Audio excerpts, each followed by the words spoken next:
Hello बच्चों।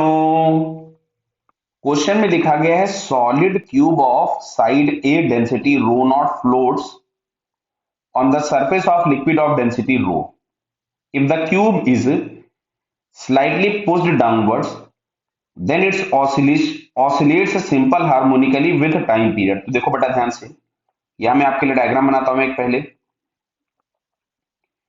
ये मान लो कंटेनर है जिसमें कोई भी हमने लिक्विड फिल कर रखा है, हुज डेंसिटी इज रो, जो कि हमको दी गई है। क्लियर। अब मान लेते हैं कोई भी क्यूब था, वो इस तरीके से फ्लोट कर रहा था, ये ऐसा। क्लियर। इसका कुछ पार्ट अंदर की तरफ में था और कुछ पार्ट बाहर था। तो पहले जो एक एफ अप लग रहा था वो mg के बराबर था इनिशियली।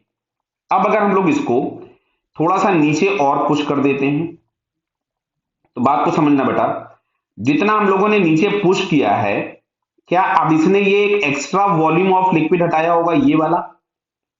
इसकी वजह से एक एफ ऑफ एक्स्ट्रा लगेगा, जिसको हम एफ ऑफ डैश लिख देते हैं मान लो। तो F of dash is equal to हम लोग लिखेंगे वेट ऑफ, मतलब एक्स्ट्रा है तो इसको हम वेट ऑफ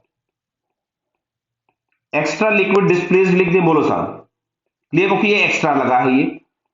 तो ये हम लोगों के पास हो जाएगा, बेस एरिया हो गया ए, डिस्प्लेसमेंट हमने एक्स किया था, डेंसिटी ऑफ लिक्विड रो है, इंटू जी। ये हमारे पास आ गया volume into density mass into g, हमारे पास आ गया weight of displace liquid. Clear है क्या? अच्छा भाई साहब, यही हम लोगों के पास एफ अप लगेगा। क्यों? अगर हम अभी हम इसको चेक करें, ध्यान से देखो, तो mg नीचे है और यहां पे पहले से एफ अप लग रहा था, और अभी इस वाले की वजह से एक एफ अप डैश और लग गया। क्लियर। तो अब अगर मैं यहां से एफ नेट देखूंगा, तो एफ नेट के नाम पे मिलेगा F up plus F up dash minus mg। तो ये मीन पोजीशन अगर हम यूज करें तो ये दोनों तो कैंसिल हो गए, यानी जो नेट फोर्स के नाम पे हम लोगों को मिला that is F up dash, जिसकी वैल्यू आ रही है ए स्क्वायर रो जी इंटू एक्स। मैंने एक्स बाहर कर दिया। क्लियर। इसको हम लोग लिख सकते थे एम इंटू एक्सेलरेशन। मैं एक्सेलरेशन को कैपिटल ए से लिखता हूं बिकॉज यहां पे साइड ऑफ द क्यूब इन्होंने ए दे दिया था। ये मास ऑफ द क्यूब है, जो कि मिलेगा रो नॉट ए क्यूब इंटू ए बराबर ए स्क्वायर रो जी इंटू एक्स। बात को ध्यान से देखते जाइएगा भाई, इससे मैंने इसको कैंसिल कर दिया, बराबर है। ठीक है। तो यहां से जो हमें एक्सेलरेशन मिल रहा है, वो एक्सेलरेशन मिल रहा है हम लोगों को rho g upon rho naught into a into x.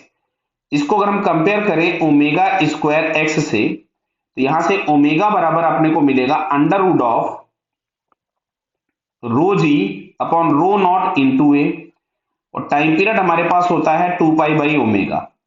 तो फाइनली हमको टाइम पीरियड मिलेगा 2 pi rho naught a upon rho naught g. समझ में आ रहा है बात? तो ये हमको टाइम पीरियड मिल जाएगा। अब सुनिए, कुछ लोग कंफ्यूज हो सकते हैं ये सर फोर्स की प्रोपोर्शनलिटी तो माइनस एक्स पे आनी चाहिए, यहां तो आपकी प्रोपोर्शनलिटी एक्स पे आ गई। बेटा वहां जो हम लोग लिखते थे F is equals to minus of K X, तो हम लोग केवल ये बोलते थे निगेटिव साइन।